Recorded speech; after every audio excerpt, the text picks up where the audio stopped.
Welcome, everyone. I get to say good morning to those in North America and South America, good afternoon to those in Europe and Africa, and good evening to those of you in Asia. Very excited to have everyone here for this very timely topic of data science research. And I think the very interesting angle that we have for this particular panel discussion is that we have very interesting experts from both the academic perspective as well as that of the private sector. And so the focus really is going to be on how data scientists actually conduct research and what that means in this day and age.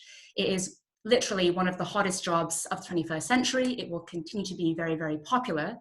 And of course, we've heard all these different analogies of data being called the new oil and the raw material of business in this digital economy driven by the internet. So it's absolutely fantastic to see everyone here. I think also we have a very large number and a diverse number of participants coming in from all over the world, data scientists, students, practitioners in companies, publishers as well of journals relevant to the subjects. So welcome to everyone. I will keep the introductions very short. Basically, the next slide, we'll just go over the logistics of the event. So, as promised to you in the event description when you registered, we will have most of the event will be a moderated Q&A. This has been pre-planned, guided mostly by the questions that you have all submitted when registering for the event. And so that will span 3 broad tracks that I'll talk about later. Following that, to keep the event dynamic, we will have half an hour of open Q&A. So just to say, logistically, if you could please keep the question asking to the Q&A widget in Zoom. And any comments you'd like to provide as we progress in the discussion can be put into the chat, if that makes sense. So the Q&A, I will be monitoring this on a very close basis. And depending on how timely and relevant the question is for the discussion at that particular moment, I might or might not decide to weave in a question from the audience during the actual moderated bit, if that makes sense. Otherwise, these questions that come in at any point in the webinar will be answered during the open Q&A at the very end for half an hour. So that's basically at my discretion. There is also a poll that you might have seen pop up for participants. That will just keep you entertained in a sense as we go over the introductions of the panelists, and the results of the poll will be announced after the panelists have all done their introductions. We have an event hashtag, which is data science researcher.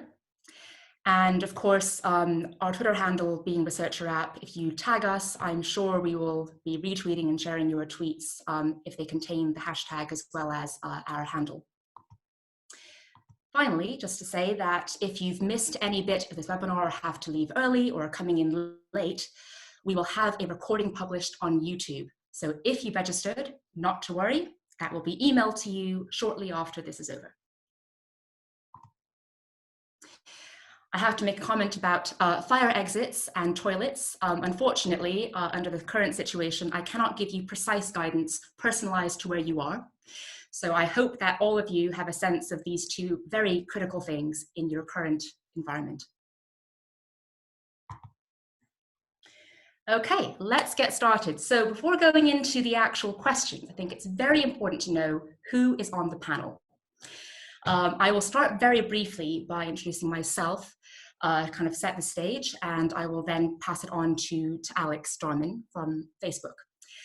So the reason I am chairing this panel is data science is a very, very high personal interest to me. Although I'm currently a product manager at Researcher, I work very, very closely with data scientists to make decisions about where to take the product. And also I spent about 4.5 years prior to joining Researcher at the Oxford Internet Institute, which is a faculty at the University of Oxford, where I analysed about 26 million tweets about Brexit sent during the referendum campaign.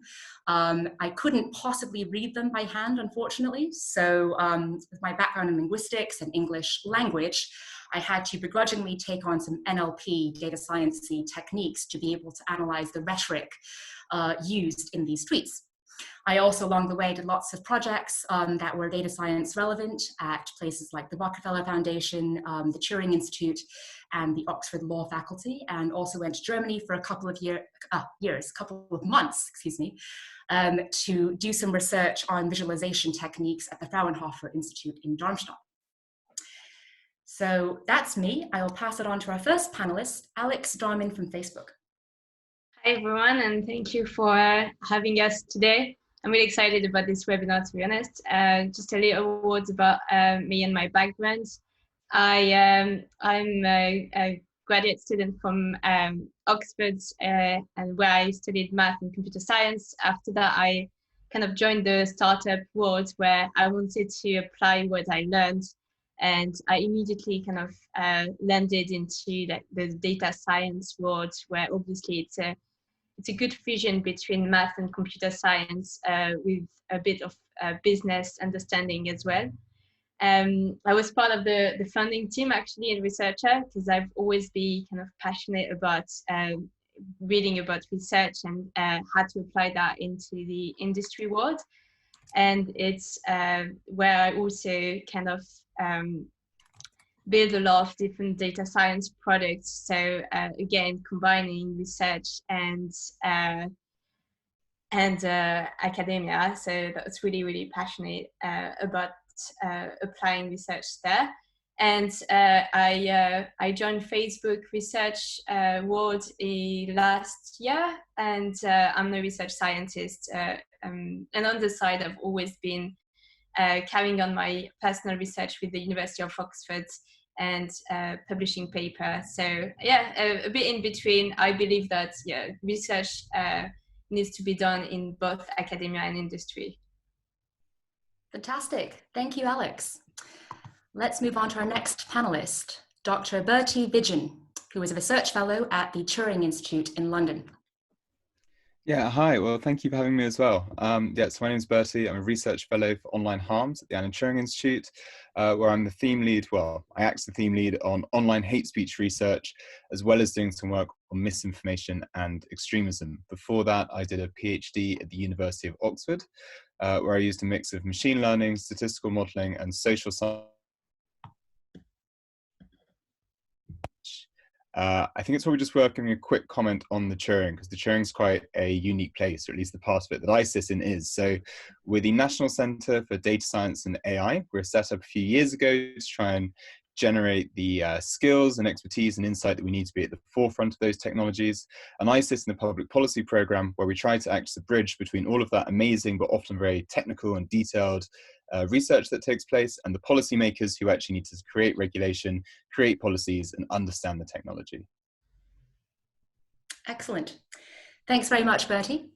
Moving on, next we have Karen Choksi, a data scientist at Researcher. Hey everyone, first of all, thanks for having me. It's great to be here. And thanks for all the attendees for attending. Currently, I'm a data scientist at Researcher. I've been working in research for the last 7 months, and I focus mostly on a lot of business intelligence end of data science. And I've also done a little bit of NLP. Before that, I just recently studied for my undergrad at the University of Washington, and I studied informatics with a specific focus on data science.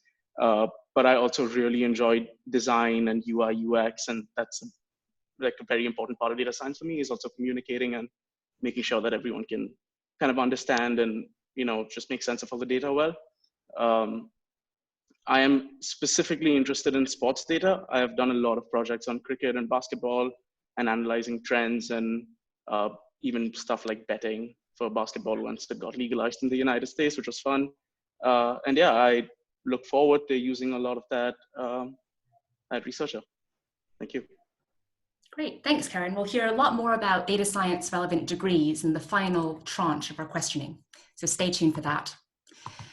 Moving on, we have Professor Michael Fellwall, who is Professor of Data Science at the University of Wolverhampton. Over to you, Mike. Hello. So I'm, yes, Professor of Data Science at the University of Wolverhampton, which is in the middle of the UK, if you don't know it.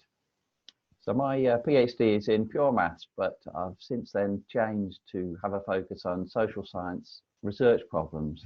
So I use data science methods, but I'm interested in social science type research problems. So how people do things, what people do, what their opinions are, where the differences occur. These are the kinds of things that I try to tackle with data from the web, usually data from the web. Excellent, thank you, Mike.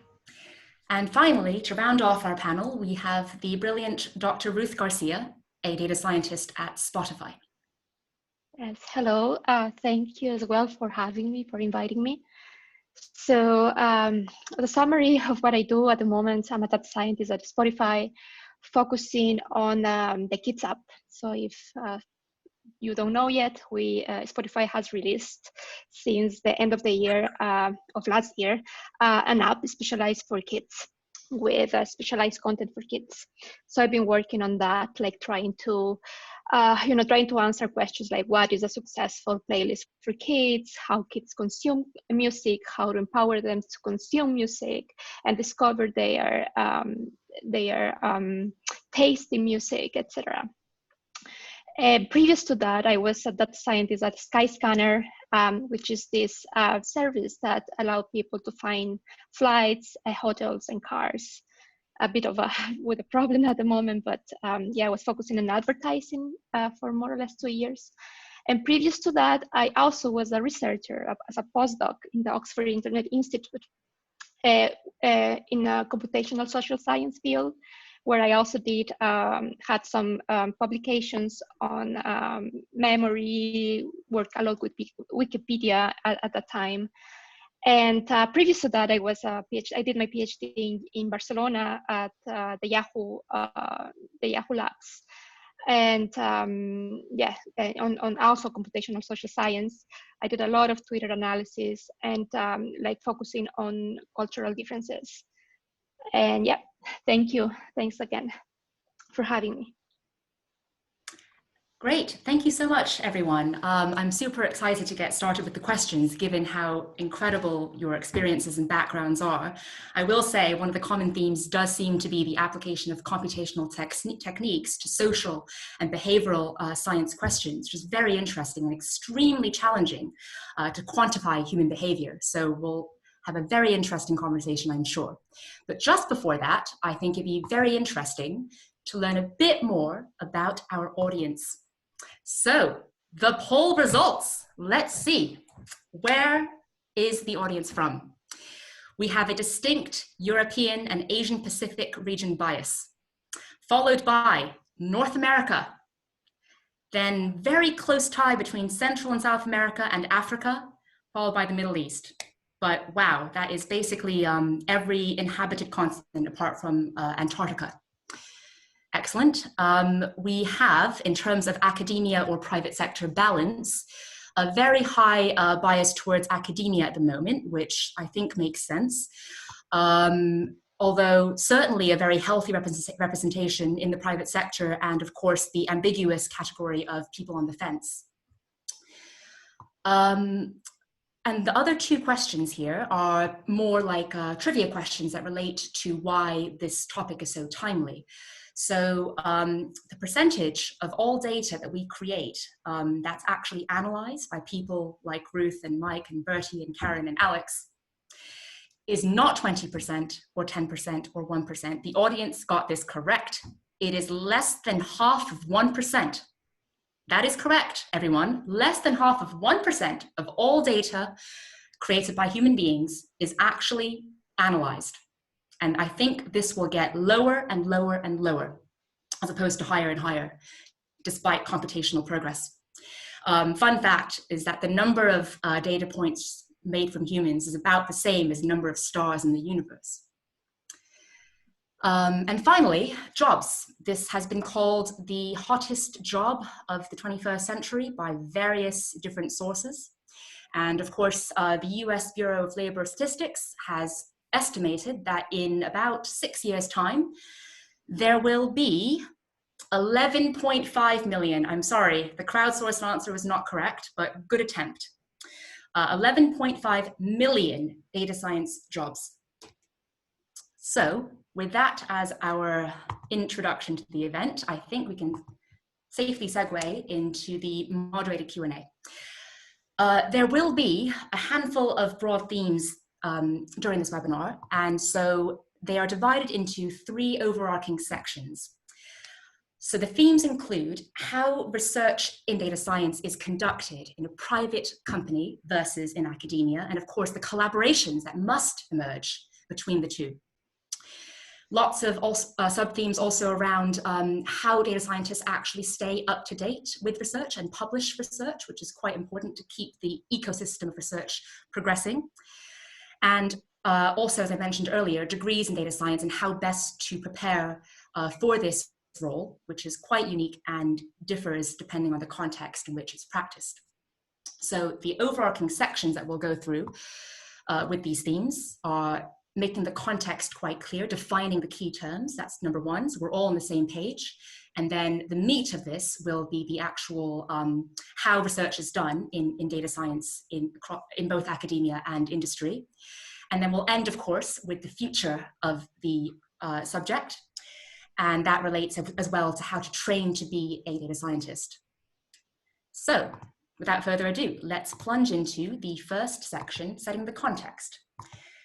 Now, data science is one of the most frustrating words, in my opinion, in that it's been a buzzword for, I think, at least 5 years. I first learned about this word in 2013. It's been around for longer than that, but it's been tossed around in various articles in the news and used in public discourse and in companies, but people have a different meaning every single time. So for example, to some people, if you're able to use pivot tables in Excel, that's data science. For other people, being able to extract data using SQL from a database, that's data science. To other people, it's the same thing as AI and machine learning. So I will pose this question to every panelist. What does data science mean to you? We will start with Ruth. Okay, well, this is a very open-ended question, and I have been asking myself this since I arrived to industry. Well, for me, you know, like data scientist, to be a data scientist can vary a lot from company to company, from even country to country. But as the more I am in this position, I think that a data scientist is that sort of a person that is expert in processing and analyzing data, that helps other stakeholders, especially product managers, product owners, in taking a decision based on data with regard to a product. And a data scientist is that person that helps them as well, like carry out or run experiments to take decisions and bring insights out of them, out of data as well. Also, a data scientist is a person that is not only expert in processing and analyzing data, but also in communicating insights. That is so important. I learned that in industry to, you know, stop using sometimes very complex vocabulary and try to bring insights that everyone can understand, because a lot of people will take decisions out of those insights. And yeah, so I think basically that is for me a data scientist right now. Great. What a fantastic introduction to this concept, Ruth. Thank you so much for mentioning product managers as well, and the buzzword communication, which will come up in a second as well. That's part of the moderator Q&A. We'll talk about that very soon. Alex, would you like to add to that?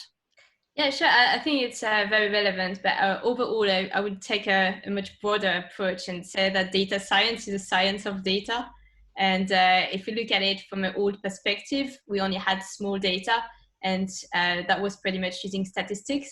And know that we have access to much more data and much more compute as well.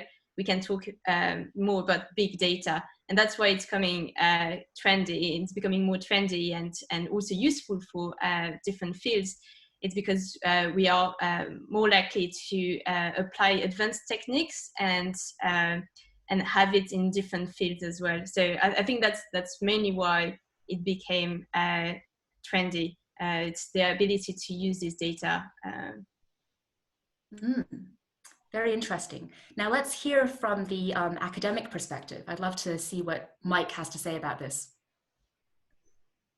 So I'd look at it from the point of view of what should you be able to do in order to call yourself a data scientist. And I think for that, you should either be a programmer or someone who's confident using complex systems of programs, putting them together, and also be confident with maths, some aspect of maths or statistics to go in with the mix. And then you should be able to combine those together to address problems involving data. So I think if you can do all those three things, then you can call yourself a data scientist. That's fair enough. Great. I think you touched upon the sub-question that I've put on the slide here, which is the skills that are most important to succeed in data science.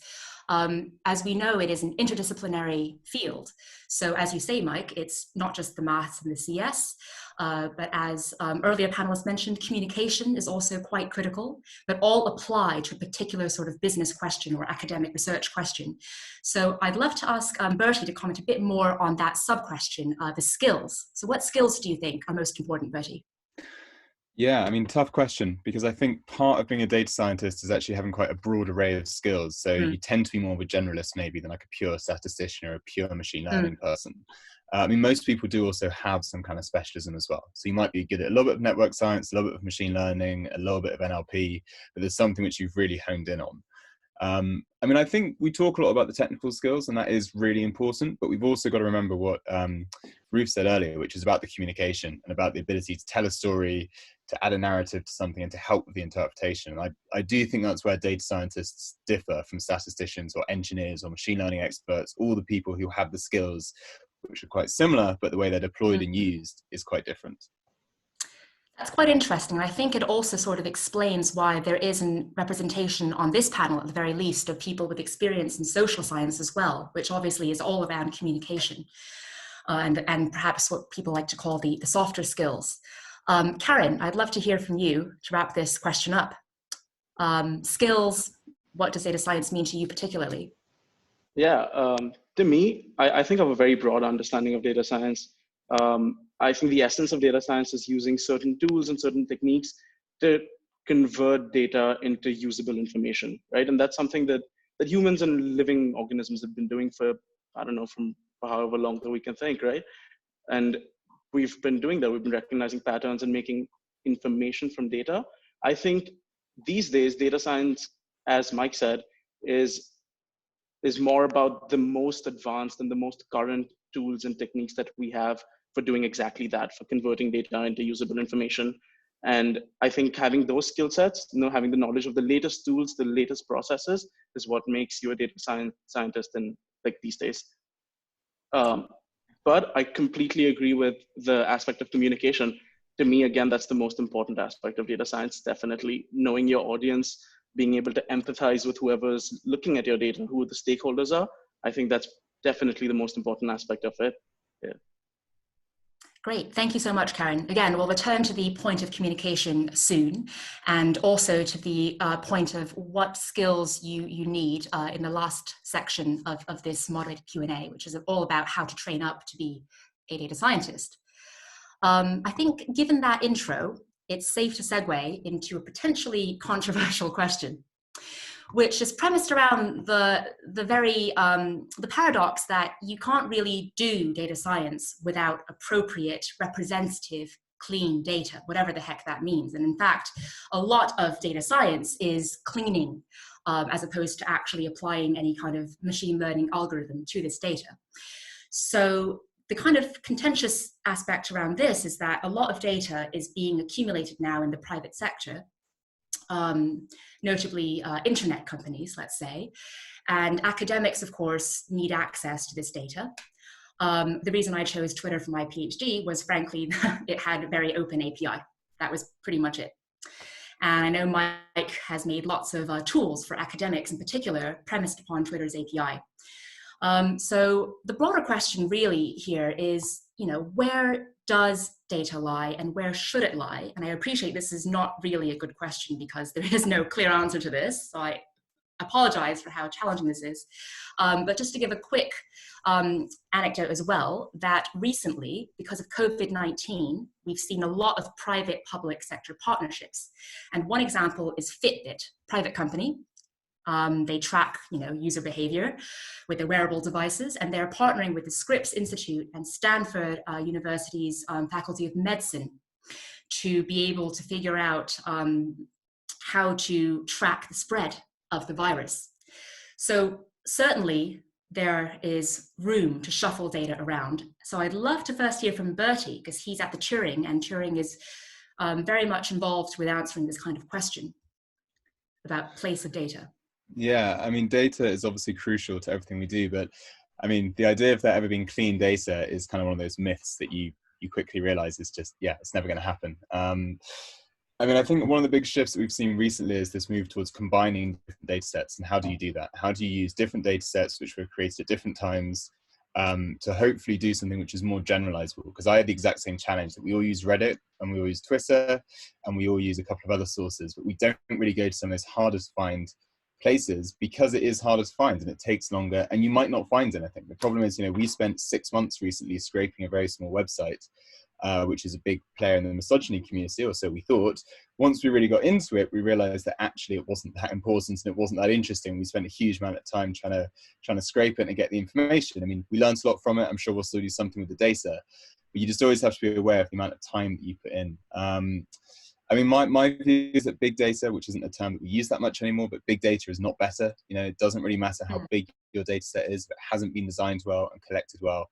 And that's really the question I think we're shifting towards, is now people have got over the kind of excitement of having huge data sets, is how do you have huge data sets that are also high quality data sets?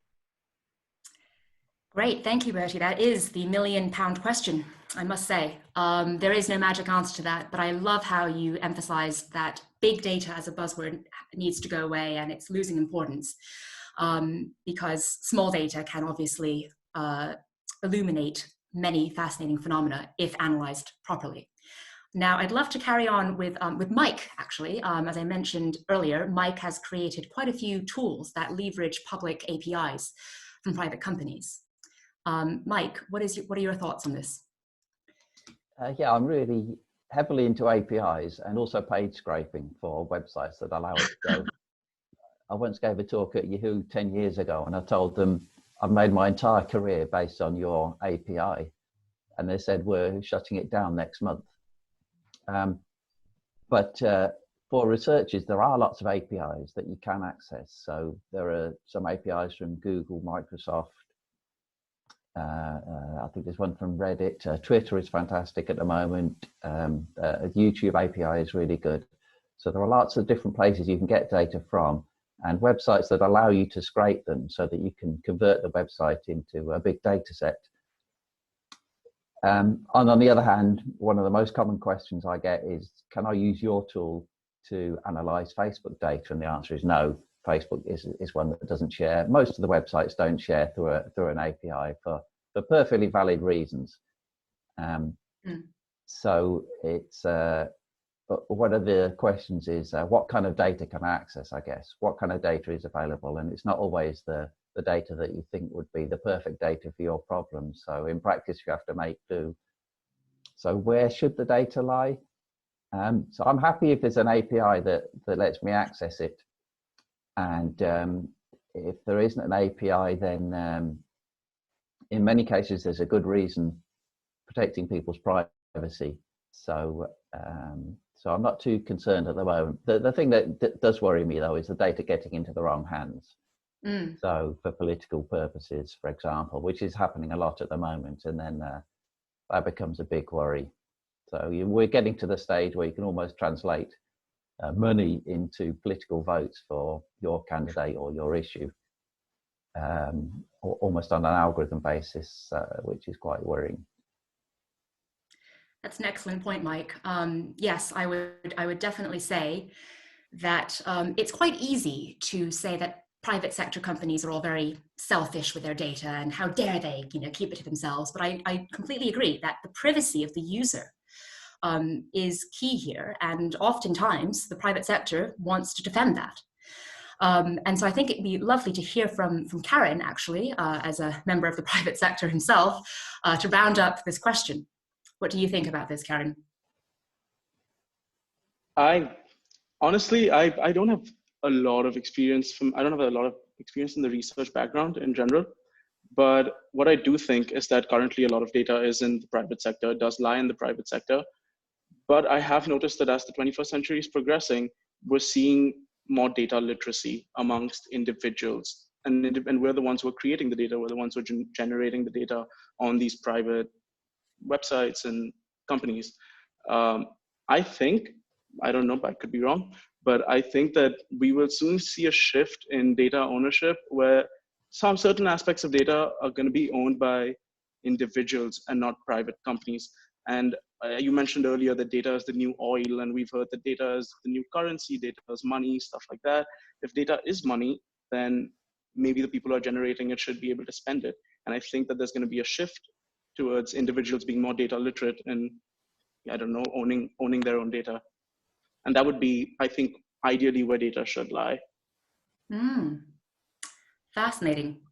Yes, the individual dimension, I think, is paramount here, empowering individuals through literacy and even technical skills, of course, to take control over their data. And I agree that the general trend is certainly heading in that direction, with help from the private sector in some cases. Let's move away from that topic, which I think could serve as an entire panel discussion unto itself, believe me, and go back to motivations for entering the private sector or staying in academia.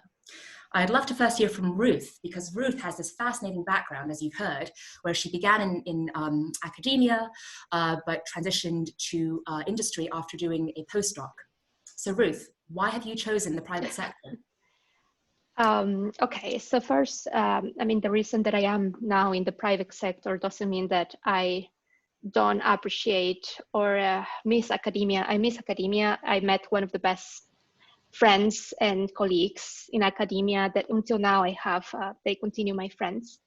But the fact that I moved to the private sector was a mix of personal needs and also employers that provide as well, like a good environment and are very, very good sometimes.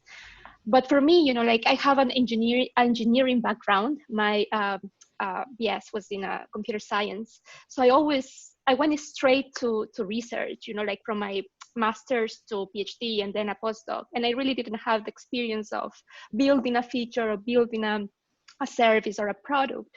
So I always kept wondering how it is like.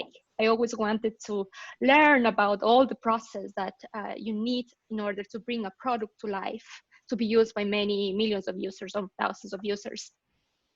So that being in the UK, of course, where you have a lot of industry presence, that was very, very, it was a great opportunity for me to have that experience. So yeah, I ended up accepting that move, a great challenge for me as well. And I learned a lot as well in this new phase of my life. And yeah, so basically that's why I moved from academia to industry, to have that experience that I felt I needed in my life, you know, as an engineer as well. So that's why. Thank you, Ruth. I think you raised a really good point, which illuminates the negative of my question, which is that the question implies a binary, of course, and there is no binary, because quite a few of us have been fluidly going back and forth and trying to have a foot in both worlds. So apologies for the controversial question there. I'd now love to hear from Bertie, as Bertie has chosen to remain in an academic institute after his PhD. Does not mean he wants to stay there, of course, but he's chosen that at the moment. And the Turing is quite a unique one to be in. So Bertie, over to you. Yeah, I mean, I actually never really planned on being an academic in any form at all. So it was only because I was offered this postdoc, which seemed very impact focused and about policy and about developing products actually and developing tools, rather than just doing research, which kind of led me to think it'd be worth doing. My plan has always been just to do it for a while and then actually to go into industry. So I don't necessarily see it as a long-term a long-term option. But I do think to an extent there are more and more academic opportunities which are very impact focused, which are dealing with policymakers, dealing with industry. So I mean, exactly that dichotomy is kind of breaking down. I should also add that a lot of academic institutions are now quite supportive of people having industry links and even spending, say, 1 day a week doing consulting work, which is what I do. So that means that even whilst you're doing your academic work, you never totally lose sight of perhaps an industry connection. I love the policy point as well, because I think Bertie is in a unique position at the moment to be influencing policy directly through his research. And so I think that is a third dimension, of course, that we cannot ignore, the government, alongside, of course, academia versus the private sector. Great. Okay, so we're going to wrap up this first theme with a final question, which is pitched more towards the private sector. So I'll ask Alex to answer this first. Now, there are some nuances in data science relevant positions in the private sector. And one of those nuances is that we have data science positions as well as research science positions. And one is more applied, you could argue, than the other, as in data science is more applied, research science might be more similar to staying on in academia, perhaps. So I'd love to hear from Alex first about the distinction between these roles.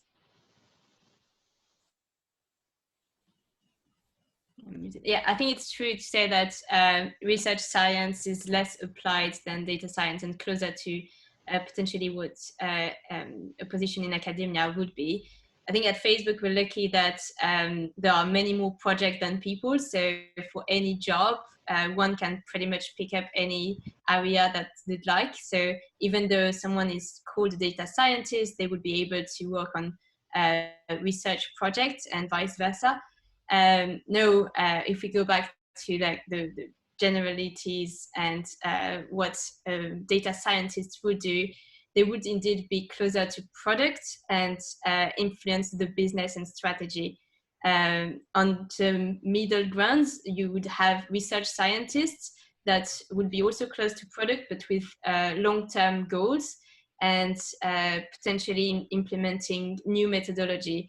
And then on the other side of the spectrum, there are some groups of researchers at Facebook that are only focused on publications and doing research at similar to academia, really, and will publish as much as possible, especially because, we believe that the research should be done in between industry and academia, and potentially having a business impact, or at least on the industry down the line. So yeah, there are distinctions, but I think it really depends on the companies and what people are willing to do of the everyday life. Thank you, Alex. I think you're definitely in a very fantastic position to not only have a range of projects to choose from, but also a range of different data science-y positions that enable you to, if you'd like, focus more on publications or more on a product type feature. So it seems like the flexibility at Facebook is quite extreme. Now, I'd love to hear from Ruth about this as well. Is Spotify similar to Facebook in that regard, Ruth? Spotify is somehow similar to Facebook in that regard.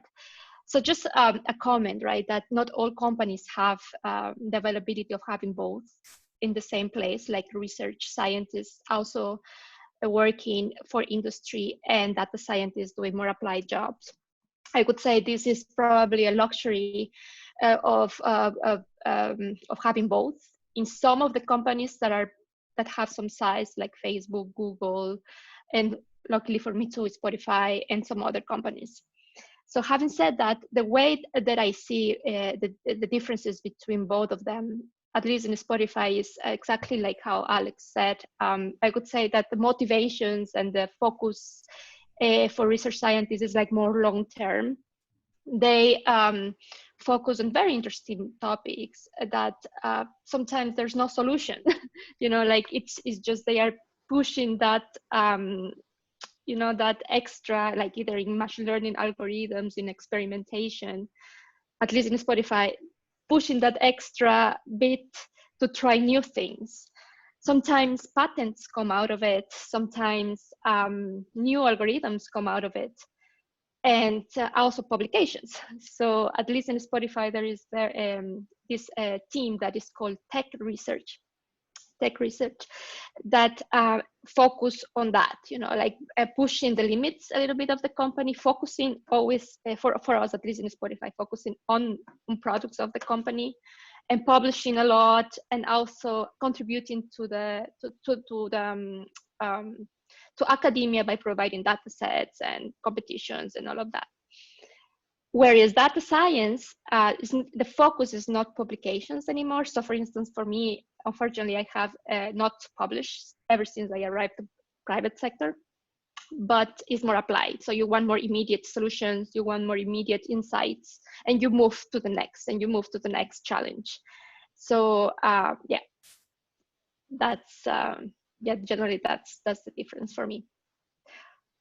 Great, thank you, Ruth. I think both you and Alex have mentioned this key dimension, which is that of time.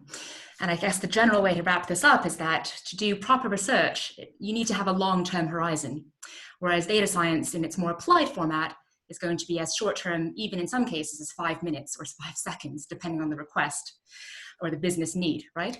I think overall, this segues very nicely into the meat of our discussion, which is going to be in how data science research is conducted in academia versus the private sector. And so I do realize, Ruth, that perhaps publications aren't relevant to you personally at the moment, but hopefully staying up to date is. So the first question that I have is basically around knowing that data scientists need to be at the cutting edge, as you say, innovating, creating new algorithms that could be patented. You do have to stay up to date. So how do you do that? A couple of sub-themes here. For those in industry, is access a problem? Because a lot of publications are still under paywalls, even though, of course, open access is becoming more and more important. Another dimension is type of publication. So blog posts, usually dismissed by the academic scientists, are, I think, perhaps in engineering and CS and data science becoming more and more important. There's a lovely segment of Medium called Towards Data Science, for example. And finally, this critical question of access to data. Bertie mentioned in the previous section that being able to triangulate different data sets and connect the dots is quite important. And for that, there needs to be access to not only publications in terms of papers, but also in terms of data sets that are cleaned and labeled. So this is to pretty much all the panelists. I'm going to start with Mike. Well, I take an academic perspective on staying up to date with research, and I probably do a literature search at least every 2 weeks, and but these are typically focused literature searches, so keyword searches, looking for specific issues. I also occasionally find new ideas on Twitter, but the one thing that worries me is that I might miss out trends that are coming along that I don't find with my focus search. So that's the one thing I think I'm maybe not very good at. But I mainly use academic search engines, so Google Scholar, Dimensions, Scopus, and the Web of Science are the search engines that I rely on. And in terms of access to published data sets, so I tend to use APIs rather than specific data sets. So when I do research, I'll quite often make a data set, a small data set, and then put it on Figshare for others to use. I doubt that anyone ever uses them, but I do find published data sets particularly important for my students. So for my students now, I can say, you want to do something with real data, there are lots of data sets, go out and find them. So I think that makes a big difference to them. So they can practice data science techniques on real data, and they can choose real data that they're interested in. So, and I think that's fantastic. Great. Thanks so much, Mike, for that very multidimensional answer. I think it'd be interesting to stay on the academic side at the moment. I'd love to hear from Bertie. Same question, really. You can answer as much or as little as you'd like of the relevant themes. Okay. I mean, so I'm completely dependent on archive. I find that just the best way to get research. I just love it. It's so easy to get stuff. It's up there straight away. I mean, yes, there is the issue that it's not all peer reviewed, and you've always got to have a pinch of salt with everything you see. But yeah, I find that really, really useful. I'm also a big fan of blog posts. I think they're really so if you want to do something new, if you've got like an NLP method that you haven't used before, there's always going to be a blog post which often has step-by-step R code and Python code. And it's such an easier way to actually understand what the method's doing, is to do it yourself or just do it very quickly. You know, even if it's not something you want to use in your immediate research, it's just, I'm going to know this better for the future. Academic publications are absolutely great, and I think they really do have their place, and there's a certain type of knowledge that has to go through that rigorous process, and we have to recognize that. But yeah, I think it's important to look at other sources as well. Great. Thank you for bringing in the preprint dimension, Bertie. It's certainly become quite a buzzword as well in academic circles, as well as industry circles in the past decade or so. I think it will just continue to get bigger and bigger. So thank you for mentioning that. I'd love to now go towards those of us in the private sector, starting with Karen. Yeah, being in the private sector, being in industry, it is definitely difficult to get access to research. I find myself being behind a paywall more often than not. While I was in college, it was a lot easier, right? Because I had institutional access, and now it's a lot tougher. But yeah, I think blog posts are my best friends. Using Medium, even stuff like Stack Overflow, I look for something, and more often than not, I find comments linking me to better resources and newer research. Even YouTube videos, stuff like that, where there are YouTubers talking about the newest research with links to the papers and stuff like that. So yeah, I've been using a lot of these other methods of getting research, and then whenever I need new academic research, I use Researcher. That makes sense, Karen. We've just asked this to the audience as well, and I'm pleased to say that the audience loves their peer-reviewed journals. Very interesting. Followed by companies' blog posts, very interesting as well. Then conference proceedings, then preprints, and some people said all of the above, and the lowest number of responses, 10%, none of the above. That's just in from the audience. Great, so let's go on to Alex. Sure. Yeah, I think Researcher is definitely a way to get the latest research. So I definitely use that as often as possible. The other way I think I can access new research is conferences, because obviously there are lots of articles and publications online, but it's often when I already know what I'm looking for, and to get awareness on the unknown unknowns. I guess conferences are the best ways, because you go there, listen to the new techniques, and that's really where I can learn more about the field. But that's more for updating the new techniques, and it's also absolutely great for giving visibility on our work as well. Excellent. I'm glad you mentioned conferences. There is a particular question around that coming up very soon. As indeed, the cutting edge of the cutting edge, I would argue, is probably at the conference level. That's even pre-print in many cases. But let's segue on to the other side of the fence, which is publishing. Now, I would like to start with Ruth, even though, as she's just mentioned, she has stopped publishing in recent months, perhaps. But Ruth has a background, of course, in academia as well. So this pertains to her background. So Ruth, how often did you publish before versus now? And I think what's really interesting as well is just tying back to the first question, the different venues for publications now. So how important are preprint servers to you? As in, do you publish in preprint servers before going on to journals, peer-reviewed journals? And then, of course, which journals are most important to you? And critically, what factors did you decide back when you were an academic, when you were figuring out which journals to submit to? What were the critical criteria?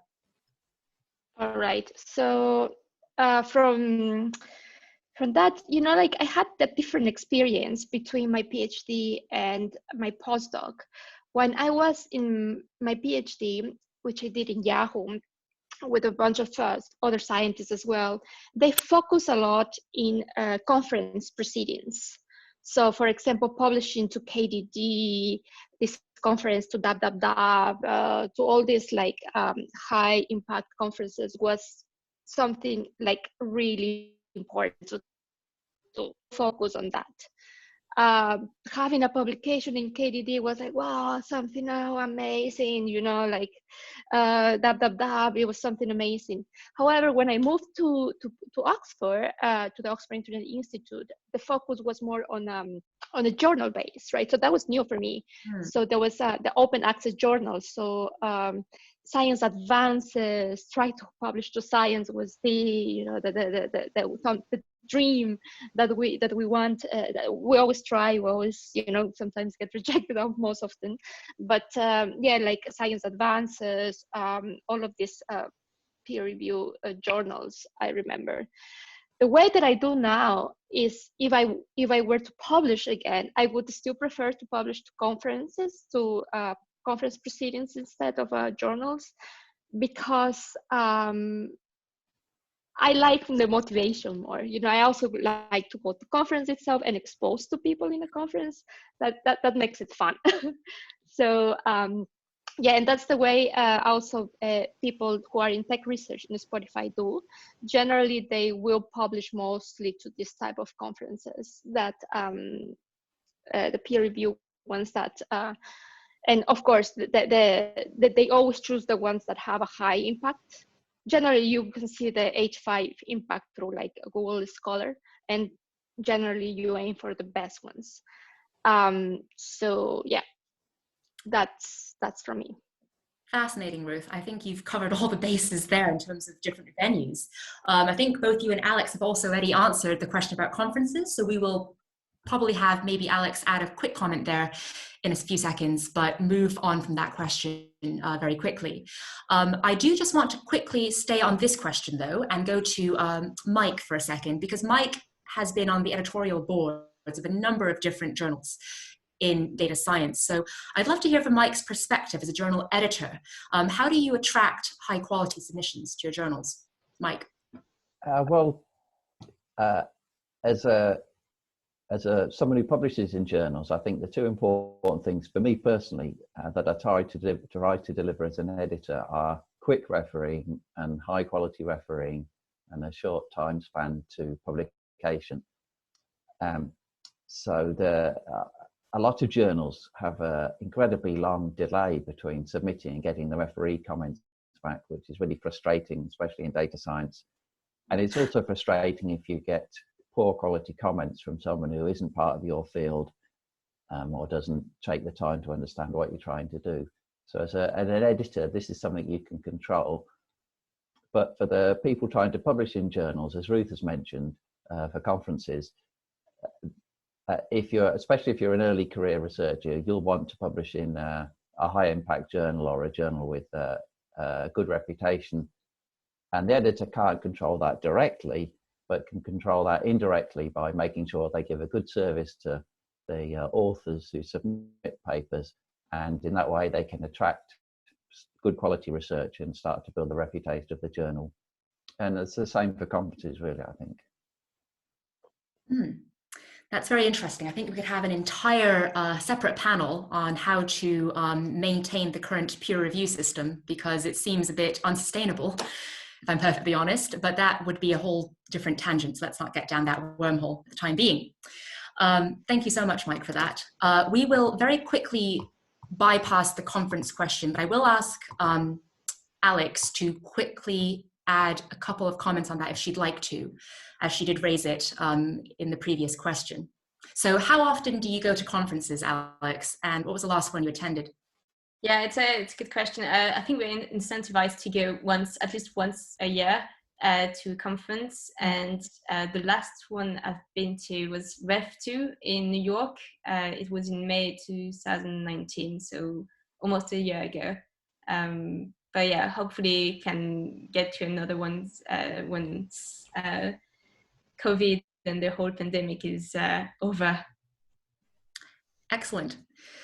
Thanks for that. I actually have not heard of REF2. Could you elaborate? What does that stand for?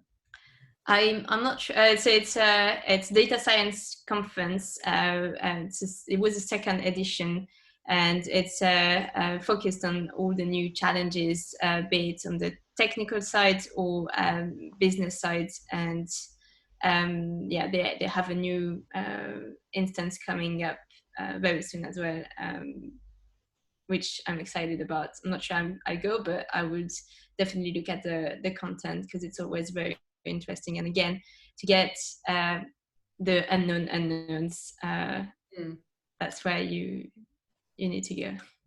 This ties in very well to what Mike was saying about the time horizon to get peer review done properly. If you really want to get access to cutting edge research quickly, I suppose going to conferences does save time as well as enhances your network. I think also it's interesting because so many conferences I've seen have had a really good blend of industry and academic representatives. So it really is a great place to foster partnerships. That's coincidentally the next question. Before I get to that, we have a poll result. So the audience at this event has said that they care the most about reputation/impact factor, which doesn't surprise me, given that traditional methods of impact are what defines success, especially in academia. However, open access is certainly an important secondary factor, followed by reach, and quite a few don't publish research, which makes sense if they're from the private sector. Thank you, audience, for that. So let's go into the partnerships question, which I appreciate is potentially quite tricky to answer, but I'd love to hear from both the academic and the non-academic perspective here, in terms of giving an example of when you've partnered with industry and or academia for the purposes of data science research. And I will say funding, by the way, counts. If you're an academic with a grant from Facebook, that to me counts in terms of a partnership. So let's start with Bertie. Sure, yeah. We actually have a very interesting position in the public policy program of the Turing, which is that we try not to accept any money from private organizations. The reason for this is that there were a few, don't know if I go as far as to call them scandals, but there was a few PR issues around the use of commercial funding for research with some academic institutions. So because we're a new body, we decided that we just would completely sidestep that, have no commercial funding whatsoever, which gives us that impartiality, because we do a lot of regulation, we do a lot of advising on regulation of companies where there is quite a sensitive aspect. I think that might actually change over the next few years, because it's not a completely sustainable model and it actually shuts you off from a lot of collaboration and engagement. But that's something that we've done so far. I mean, me personally, I try to partner with private organizations where I can in more informal ways, but it's hard when you don't have sort of established mechanisms that you can go through.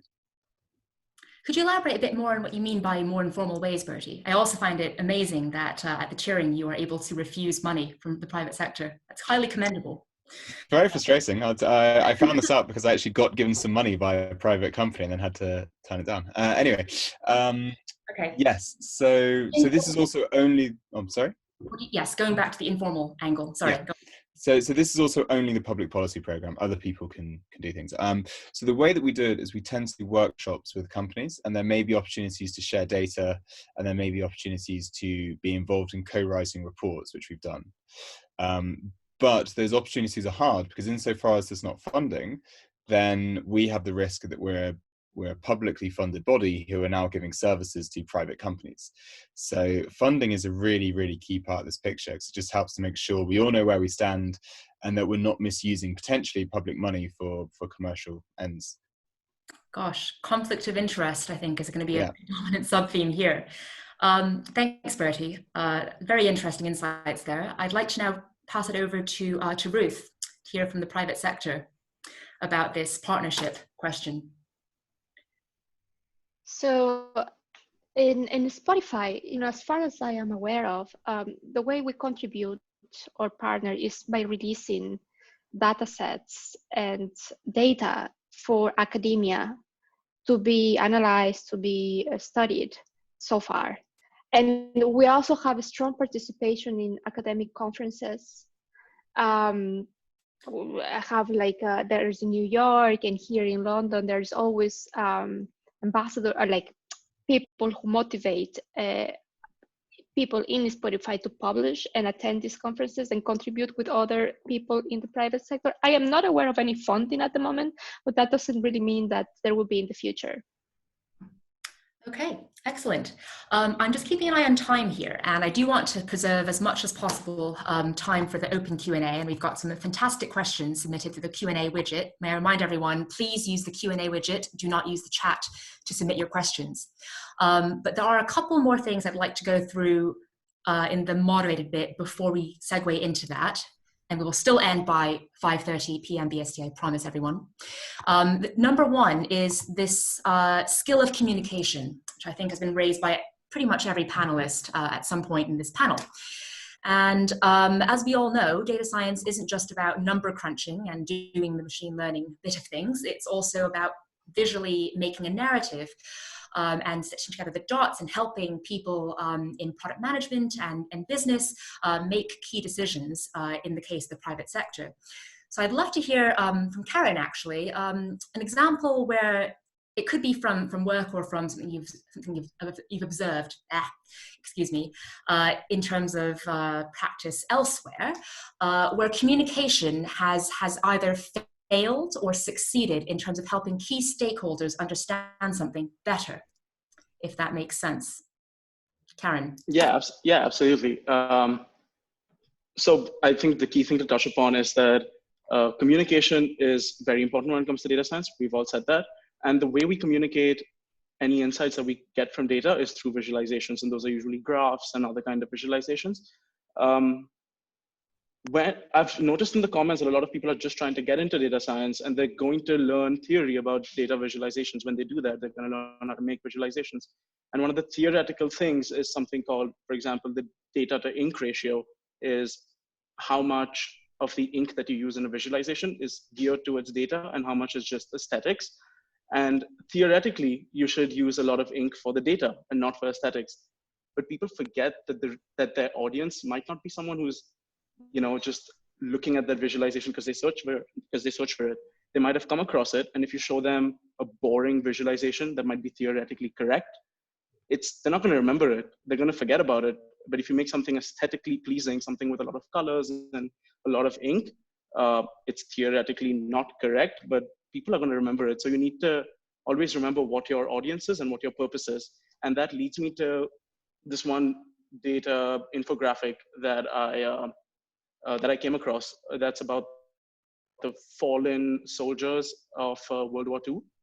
And if you look at that video, the person who made the infographic doesn't follow any of the theoretical rules of data visualization, but it's something that I will never forget because it's so aesthetically pleasing, and it does a great job of making sure that the visualizations achieve their purpose, which is to represent everyone who died in the war and not just reduce them to a data point.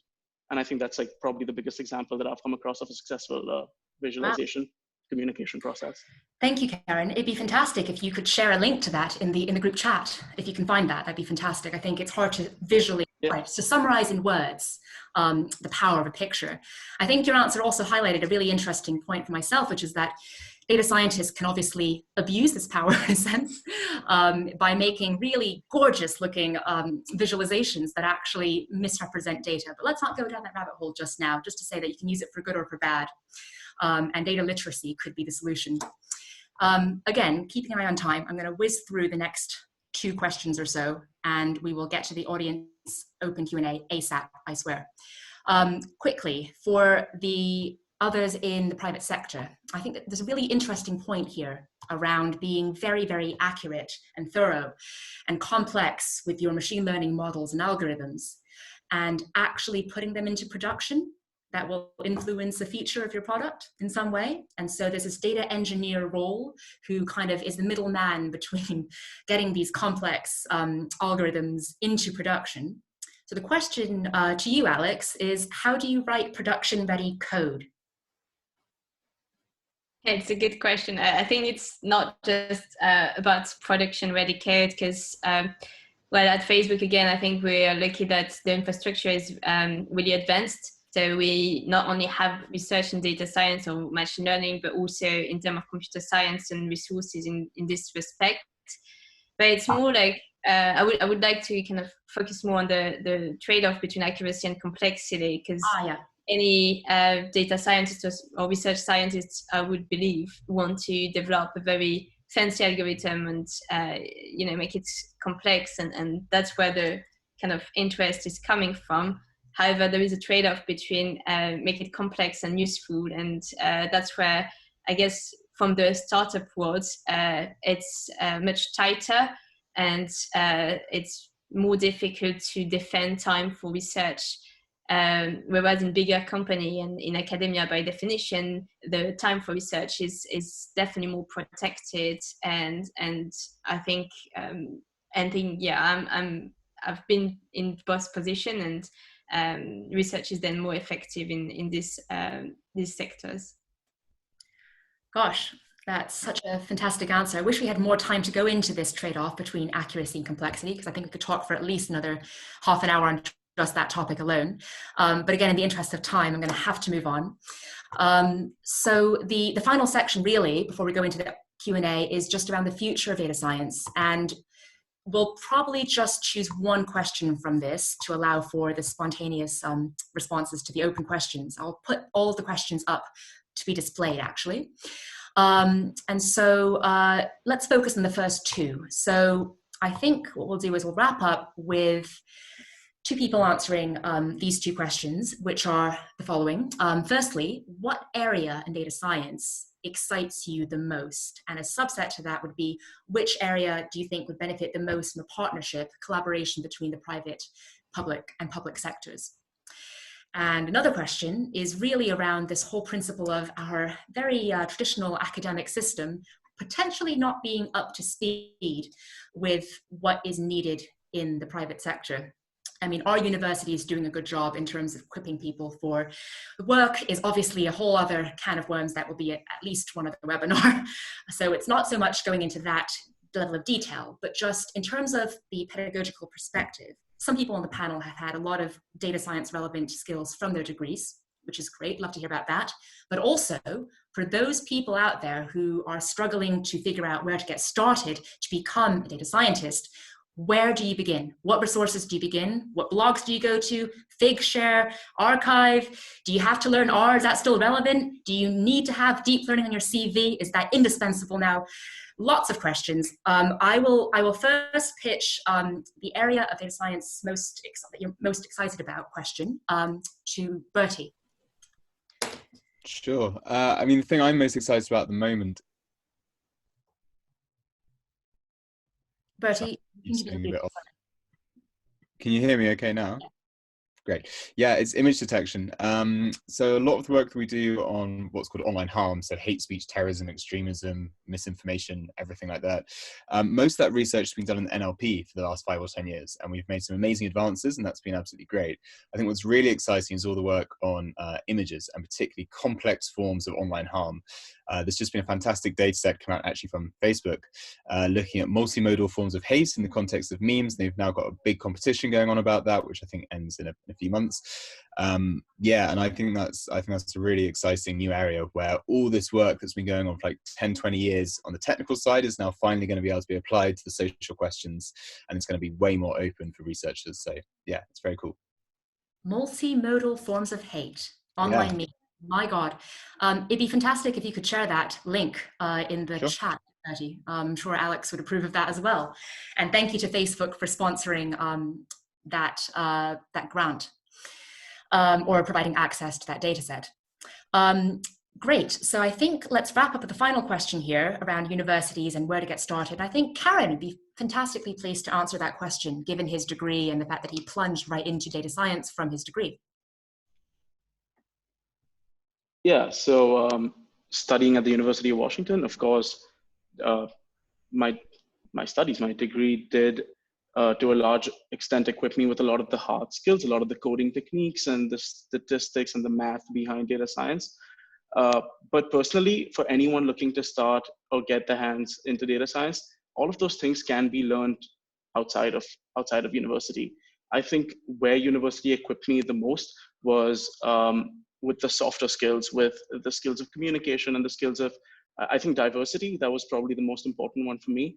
I feel like I have equipped my tool set with so many different mindsets. I had people in my class and my closest friends who were German and Mexican and Indian, American, from all sorts of places. And now when I approach a problem, I feel like I have a diverse enough tool set to be able to look at a problem and put my biases aside and approach problems in different ways if I think that I'm biased. Because anyone looking at data is going to be biased. They're going to approach the data in a way that they subconsciously are leaning towards a certain direction. So I think that was probably the biggest thing that my degree equipped me with. Another thing was just the way to learn, the way I grasp knowledge. I think teachers and professors in university, because they're part of the same community as you are able to give you a lot of examples and stuff that help you learn better. For example, I had a professor who taught us relational databases by giving us examples about cheesy bowls, which is a dish that we got on campus. And I'll never forget that lecture because it was so, it was just so interesting, and everyone knows what it was about. It was not, it was specific enough that we don't forget it, and it wasn't vague enough that not everyone's interested. So yeah, I think college, like the degree, equipped me with those softer skills.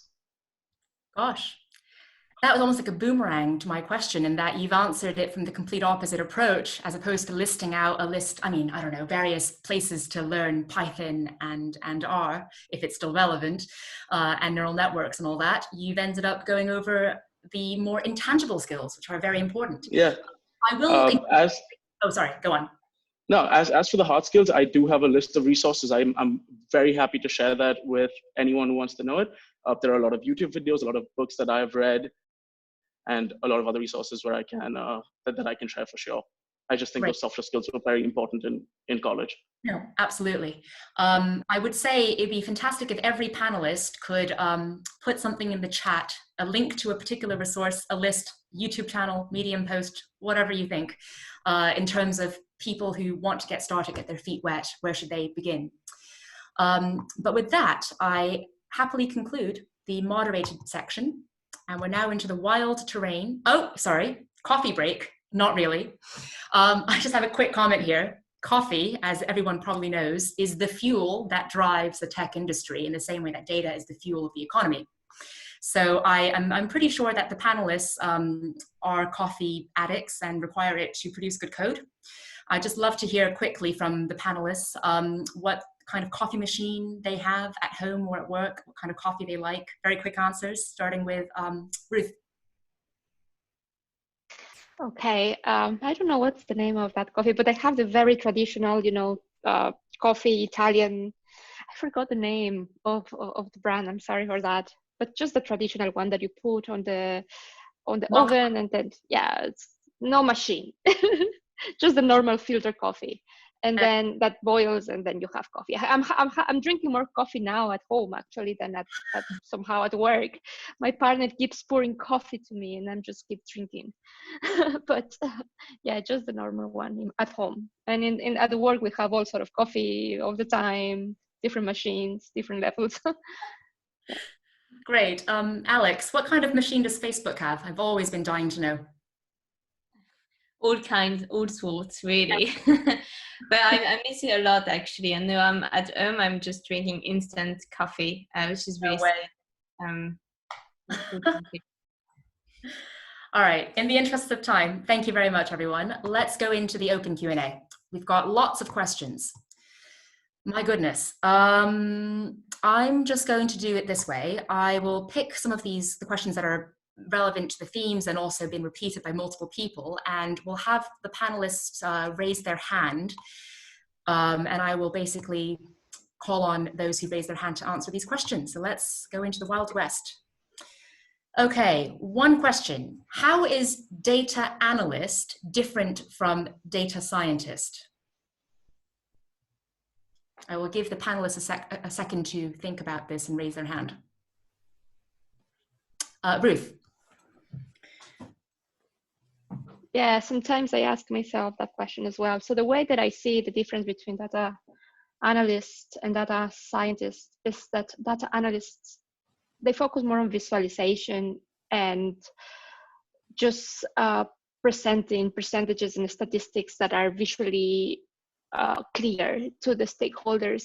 And data scientists can go a little bit extra on, like, for example, A/B testing, experimentation, and machine learning. Probably data analysts don't go into those fields as much for what I've seen.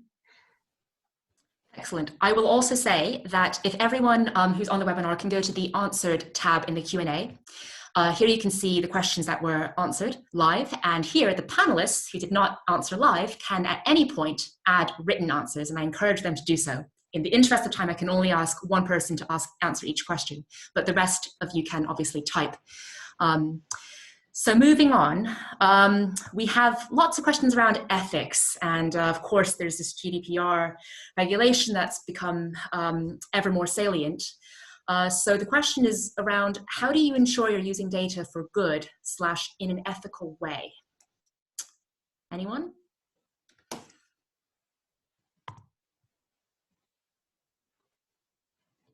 Mike. So I think this is a really tough question. So there's no easy answer to the ethical ways to use data. So it's something that you have to give a lot of thought to, that's specific to your kind of data. So as an example of this, when I write papers about social websites, for my ethical permissions, I can't include any quotes from the social website. So even if someone makes a public tweet and millions of people see it, I still wouldn't include a copy of that tweet in a paper, because although the tweet is already public, it can draw attention to the person who made the tweet, and they might change their mind and want the tweet deleted. So it's a strange type, but it's a type of invasion of privacy to repeat what someone said in public in a different and permanent form. So that's an example of a complex ethical issue that when I first started analyzing web data, I didn't consider. And now it's just part of the way I do research. So that's just an example of the fact that the details of ethical use of data are quite complex and very specific to the type of data that you analyze. And it's something you just have to give a lot of thought to. There are no simple answers. But if you search the web, you can find guidelines for ethical use of data, depending on the type of data you're using. And then you have to try and apply them to the data that you've got in the best way possible.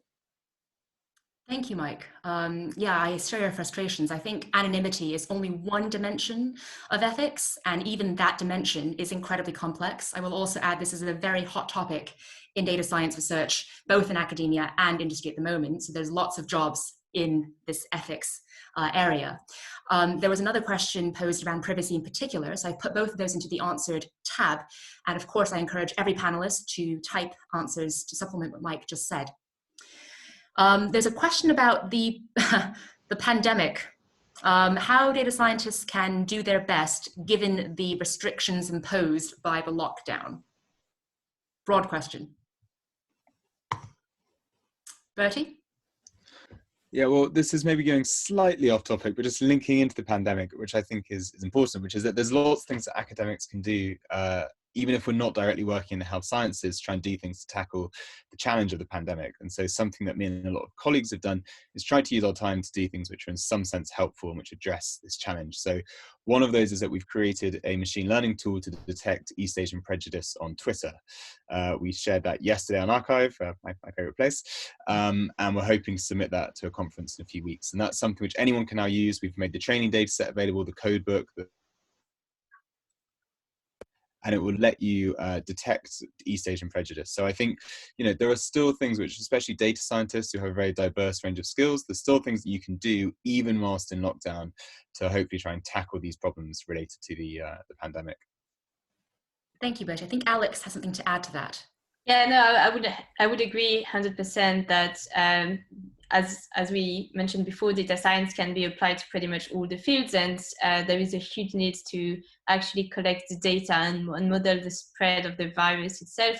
And I know Facebook has done a lot of research alongside with Carnegie Mellon University, so to make some research. They call it Data for Good, and they have given a holistic view, holistic map of the COVID-19 pandemic. And that's one example of how data science can be useful, but there are many different ways. And yeah, one should be able to go and investigate, because there is a huge need, I think. Great, thank you. That question is now in the answer tab, by the way. So anyone with any further comments or links to things, looking at you, Bertie, for that East Asian link, feel free to add to the answer tab.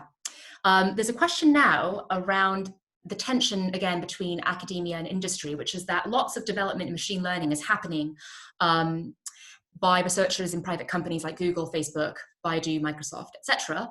How can academics keep up with the high cost of training big models? I'm sure Ruth and Alex, if you want to answer this from your previous experience in academia, that's completely fine. You don't have to speak on behalf of your current companies, but I'll put that into the answer tab as well. Yes, Alex. Yeah, so I guess I would compare, because I still work on the side on research project with the University of Oxford, and the compute is definitely a problem. So I'm running the machine learning algorithms on my small MacBook Air, and it crashed like 100 times, and it's always a challenge. And yeah, I wish I had as much compute as I do for my Facebook work, but so I can sympathize with the academic world on this end. Great. I think Ruth will add a quick comment to this, and then I'll ask a final question after Ruth answers this question. Yeah, so yeah, I add to Alex on that. Unfortunately, you know, like the big companies have a lot of data and a lot of good infrastructure. And a good infrastructure allows you to train massive amounts of data, which is harder for some of the academic in academia. I remember as well, it was really hard. So that's the main difference. However, the way that I see academics collaborating on this is not like on the massive amount of training, but on the innovative ideas. Like, let's try this new feature or this new idea or this new way of training or algorithm that challenges ways that have like traditional ways instead. So, yeah. Excellent. I popped that question, by the way, and two very similar ones into the answer, because I think there could be a lot more detail given, and hopefully there'll be some typed answers to those three questions. Thank you so much, both Ruth and Alex, for that. The final question I will pose, I've seen this as a theme in the questions being raised in the Q&A. It's around this idea of how do you get data sets and analyze them. I know this is a high level question and very difficult to answer succinctly, but I agree with the audience here that it's not straightforward to go from getting data set all the way through to analysis. So I guess any tips you can provide in terms of tools to use, stats, techniques, for example, p-value even, how do you get from a data dump to actual insights? Apologies for dumping this very high level question on you at the very end. Ruth. I forgot to like remove my hand, but okay, it's okay. So the way that I would encourage people is, first, you know, try to get a good data set. There are APIs out there like Redshift, and also like Spotify has a great free API that you can use to download the great data, and use Python. I love, like, probably that's the way I would start Jupyter notebooks. Try to download and study the libraries. There's tons of information out there that tells you and teach you how to do it. So that would be a good start. Okay, great. Let's have Karen answer, and I'm afraid this will be the final comment made by panelists verbally, but or out loud rather, but I still encourage those of you who are on the panel still to type your answers. Karen. Yeah, so I get the sense that a lot of the people asking these questions right now are people who are trying to get into data science, who are new to data science and haven't really worked with it a lot. I think the first thing I would recommend is to just get a good idea of the statistics that are required to analyze data. Once you get the data dump, I would first recommend taking a pen and paper and just doing some basic math, doing basic statistics with those numbers, and then transitioning to doing that exact same thing as Ruth mentioned on Jupyter Notebooks using Python. I think about just being more in touch with the data is definitely more helpful. What I found really useful was to also create your own data sets. A lot of people do, they learn a lot from that. They get a better understanding of the data.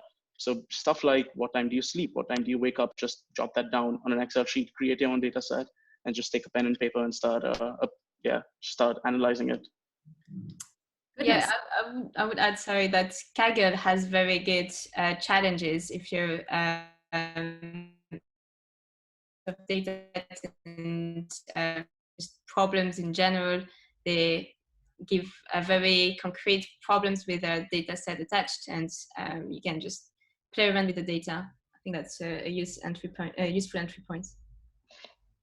Allow me to add something I forgot. For those who are, studying towards having a data science degree or like computer science degree, I really encourage everyone to go to an internship in a company where you can have hands-on experience, especially in like this A/B testing thing. I think that if you have experience on that, that will be a great plus as well. It's for building your profile of data science. Great. I'm so frustrated because there are amazing questions that still linger in the open tab, and we are literally out of time. I'm so sorry to those of you who haven't had your question asked. There's little I can do here, apart from say a number of things. We will of course be sharing the recording of this, including hopefully transcripts if that's feasible, with you after the event. I'm sure if you were to contact the panelists via Twitter or some public social media platform, they might be able to answer further questions. But of course, we are going to be organizing further webinars at researchers. So a future one might indeed be a continuation of this data science webinar. I will have to wrap up now, given the timing. I'm so sorry again to the audience for not being able to address every question. But I'd love to thank the panelists right now. I think a big round of applause, either virtual or out loud, is definitely in order right now. To conclude, I will just say that researcher, of course, at the moment has branched out in recent weeks. Last month, we launched industry research on the app, so you can now follow the latest data science relevant papers from companies including DeepMind, Facebook, and Uber on the app. And we've got, over the past month alone, quite a large number of users following the research, large number of views on these papers, almost 40,000. And we still, of course, have over 16,000 preprint surveys and journals on the app as well. So the most popular ones are listed on that slide. And of course, I highly encourage everyone to keep in touch. Our emails are on this final slide. You've got the Twitter handle @ResearcherApp. Of course, I'm happy to share, if the panelists are willing to share their Twitter handles or LinkedIn or whatever in post-webinar communication, that will definitely be provided. And to finally note that there are two things happening in the future. One is you'll be sent a survey for this webinar. We always want to improve. And indeed, if there's enough demand for part 2 of this data science research webinar, we will do our best to make part 2 happen. In more immediate terms, the next research webinar is actually on nanotechnology. There are quite a few scientists in the crowd, I could see from registrations. So that will be on the 2nd of June, jointly held with Nano from Springer Nature. So I highly encourage, if you're interested, to take a look at our website and sign up for that. It'll be free as well, featuring a nice range of applied research in nanotech. Thank you again very much for that. I think we've just proven how complex and beautiful data science is from this 90-minute session, that it really does